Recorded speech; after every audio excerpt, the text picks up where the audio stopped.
And I've got one activity that I've done for 9 years. I think it's one of the best activities to get people thinking about teams. I like basketball. I played basketball when I was younger. I really was competitive and liked to play it a lot. But one thing I learned, you can't have too much competition, but you can never have too much teamwork. And I realized, as I grow older, that if you can work in teams, you get a lot more accomplished. And so I really want to stress that I'm assuming you're here, you already take for granted that teams are important. So I'd like to move into the issue of how you think about teams and how you operate them and how you get people together and work together. There is one person that if you had to write his name down, I consider him a guru in this area. His name is Dave Francis. F-R-A-N-C-I-S. Dave Francis is from England. He's considered one of the best consultants in organizational teamwork in England, and he's written a lot of things. And the things he writes are too expensive to buy. The book that he just came out with about 7-8 years ago was $700. Yeah, that's what I think. So. He also wrote a book called 50 Activities for Unblocking Organizational Communication, which will run you about $200. Well, luckily libraries have access to some of these, so you can have access to them. And so I'm taking an activity from one of those books, one from 1991, that I consider one of the best activities you engage in. I've modified it slightly, and I'll hand that out later. I have a handout we'll go over. But I want you to actually take the test and the inventory. So that's what we're going to spend our first 15 minutes doing, is taking the inventory. Then we're going to discuss your results. And then number C, we're going to review the pluses and minuses. And what this is it will classify you how you play in a team, what role you play. In basketball, the tall guys are up front, the big guys in the center, and the small guys like me would bring down the ball. Well, in a team, what do you play? What is your role in a team? And it's an excellent way to get at that issue. So I'll have you take this, and then we'll discuss how accurate it is or not in describing you. And then I'll go through and talk a little bit about a new book is out called Strength Finders. Has anybody ever taken the Strength Finders test? Well, you have, because you're involved in our program. But we'll talk a little bit about Strength Finders, which also can help you understand teamwork, right? And you all know, probably, you've all heard this thing about teams. Teams go through the process of forming, and then norming, and storming, and performing. And sometimes they do storming before norming. And sometimes you do norming after you've performed. Sometimes you perform, and then people figure out you're part of a group, and then you form. So all of these can take place at any time. But those are nice things to think about. And if we had to focus on one today, we're actually looking at forming. What does it mean to form a team? Now, you cannot keep these. Because of educational copyrights, I'm allowed to use these in a class, and this is kind of like a class, and some people are getting credit for it. That's the only reason I can do this here. So I'd like all these back. Do not take them. In fact, I probably should do what I've seen good teachers do, number them, and I'll hand them out to you. And it's only 50 questions, and it doesn't take that long to do. How many do I have here? 7. So 2, 3, 4, 5, 6, 7, 8, 9, 10.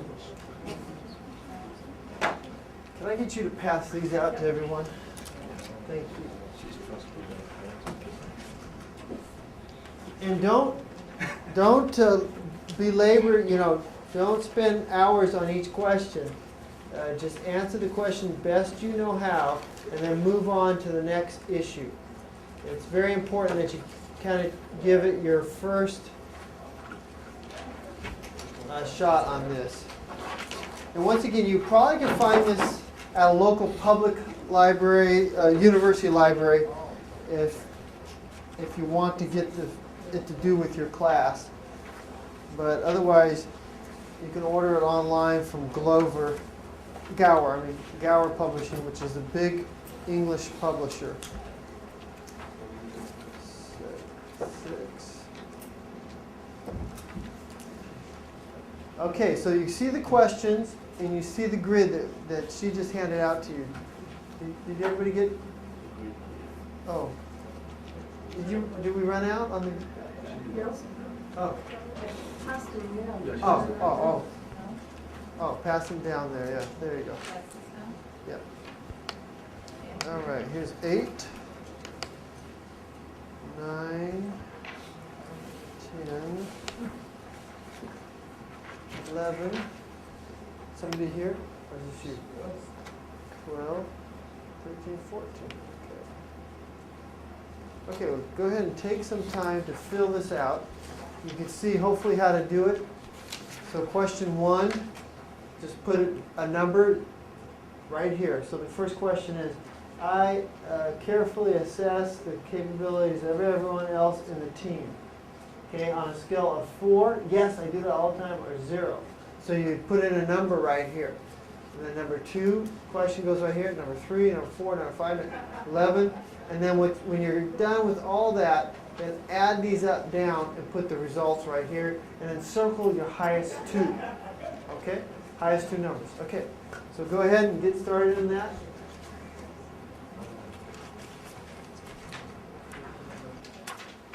All right. Most of you have your type added up. So we're going to start through it. I'm just going to go start from the left and work to the right on your grid. You repeat that time again, 15 activities for blocking. Unblocking organizational communication. In fact, at the bottom of this handout is that reference. This is a handout I've created to go with this handout. This is the ringer.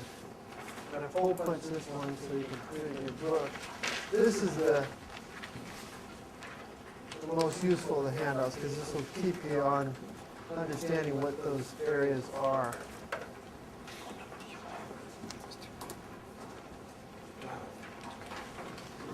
All right, the first one, PM, doesn't stand for nighttime person. It stands for process manager.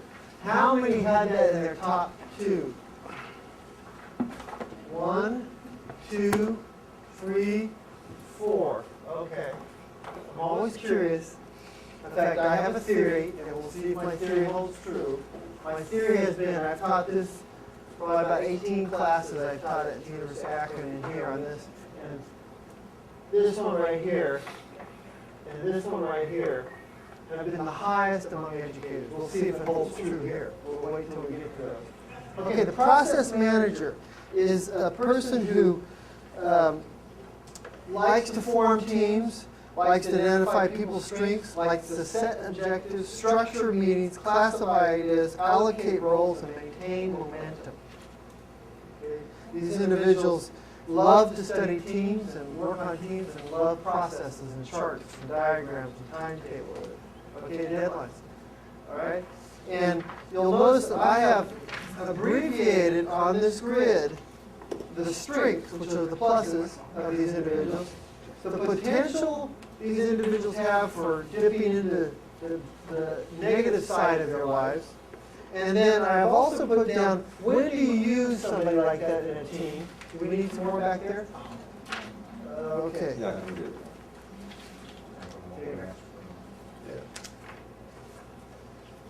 Oh, back there. We've got the back row.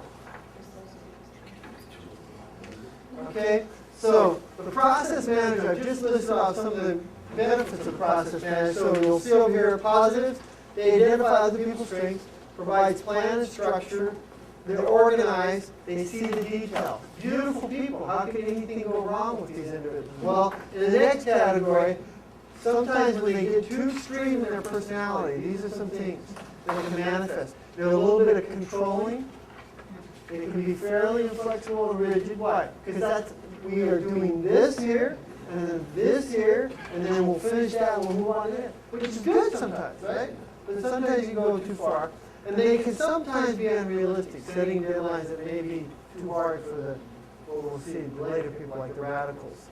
We can't function in structure, need more general balance. So, where do you use somebody like that on a team? Well, if you've got an event coming up, they're great at planning events. Why? Because they remember to have napkins there. They remember to have spoons. They remember to have all these details. Key words when you want to talk to them is, we need these 8 things done. Oh, okay, 1, 2, 3, 4. So then I'll add up. What to say to encourage them? Hey, you know, you're very organized. Can you plan this for us? My wife is good. My wife likes to plan things. She's a process manager. I'm not. I've gotten better because I like charts like this. But what to say to caution them? In a team, he doesn't cover this, but I've added this. What to say to caution them? You cannot control it all. That's a good reminder. You can't control all the variables. You know how everything will work out, but it'll work out okay. You can't control it all. You need plan B, plan A, plan C, plan B, plan D. You know, you got to have some flexibility in your plan. And what I like to always say, be flexible to these individuals. Be flexible, be flexible. So that's the process manager. 4 of you scored high on that. Concept developer. How many scored high on the CD? All right. 3, 4, 5, 6. I score highest on this. Concept developers are people who like these grids. They like dividing the world up into concepts and constructs. So you're a process manager and a conceptual person. So you really probably like outlines, A, B, C, D, E. So I put my outline up there for you because I know process managers like to know where we're at. We've done this. Now we're here. Okay, you feel good? Okay, good. The radicals are wondering, oh, this is so structured. Well, we'll get there, don't worry. So concept developers are visionaries. They can kind of see things happening, you know. They can be imaginative, explain things well. They like to write and explain things well. They are idea focused. They think about ideas all the time. The problem with these individuals, when they have some extremes, they can be too theoretical. They can not have any practical application to what they're saying. They can have bad follow-up. Why? Because they're on to the next idea. Now, you're a process manager, which probably keeps you in check a little bit. What are these people good to do? Well, they're great to write up a vision statement. They're great to write up things and explain things. They make good professors at universities sometimes because they can write, publish, and come up with new ideas. Keywords is you'll hear them say something like, let me explain this. Or can you explain that? That initiates them.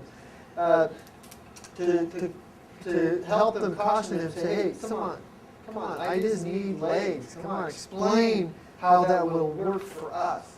So this is a cautionary tale. So now you see 2 individuals, right?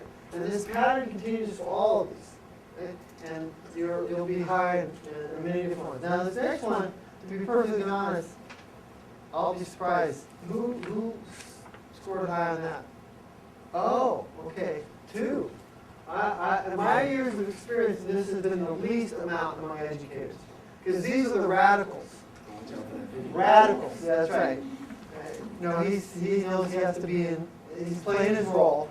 He can be radicals. Radical contributes unexpected perspectives by considering problems from unusual viewpoints. They break rules, but they generate new ideas, novel ways. You know, for example, one teacher I knew once, he came to class and said, why do we need chairs and tables?